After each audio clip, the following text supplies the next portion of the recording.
Hi friends, welcome back to channel. இன்னைக்கு ஒரு mini vlog பார்க்கலாமா? என்னன்னா, குட்டியில ஸ்கூலுக்கு அனுப்பிட்டு அப்படியே பெட்டில் வந்து டோம்னு படுத்தாச்சு. ஆனால் என்ன, அதுக்கப்புறம் கொஞ்ச நேரத்துலேயே ஃபோன் பண்ணி இன்னைக்கு உங்களுக்கு கூட வந்திருக்கு, வந்து வாங்கிட்டு போங்க அப்படின்னு சொல்லிட்டாங்க. ஒரு 2 வாரத்துக்கு முன்னாடி என் ஃப்ரெண்ட்ட பேசிட்டு தான் 2 கூட எனக்கு கொடுத்தாங்களே அப்படின்னு சொன்னா, எனக்கு ஒண்ணுதான், சரி ஒண்ணுதான் போலுக்கு அப்படின்னு நினைச்சேன். ஆனால் 2வது கூடையும் கொடுத்துட்டாங்க. ஒரு கூட கொடுத்தாலே எக்ஸைட்மெண்ட் ஆயிடுவாங்க. இப்போ 2வது கூட வேற கொடுத்துட்டாங்களா?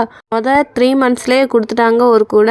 அடுத்து இப்போ 2வது கூடையில இருக்க திங்ஸை விட அந்த கூடைக்கு தான் பெரிய டிமாண்ட். ஏன்னா குட்டியில ட்ரெஸ்ஸை மடிச்சு வைக்கிறதுக்கு ஒரு நல்ல இடமா இருக்கும். கூடைக்குள்ள என்னெல்லாம் இருக்குன்னு தெரியுமா? 2 dates packet, 2 iron tonic packet, அடுத்து ஒரு 1/2 லிட்டர் நெய், அதுக்கப்புறம் முக்கியமா மதர் ஹார்லிக்ஸ் 2 இருக்கும். கடையில வாங்குற மதர் ஹார்லிக்ஸை விட இவங்க கொடுக்குற மதர் ஹார்லிக்ஸ் நல்லா இருக்கும். டேஸ்ட்டும் மைல்டா இருக்குமா, மூஞ்சில அடிக்காத மாதிரியே இருக்கும். அடுத்து ஒரு டவல் இருக்கும். போன டவலோட இந்த டவல் பெரிய டவலா கொடுத்துருந்தாங்க. என் பெரிய பையனுக்கு கூட குடிக்கலையும் குட்டி டவலா தான் இருந்துச்சு. அதுக்கப்புறம் ஒரு கிளாஸ், ஒரு ப்ளூ கலர்ல ஒரு கிளாஸ் இருந்துச்சு. அடுத்து டிமாமிக் மாத்திரை, அவ்வளவுதான்.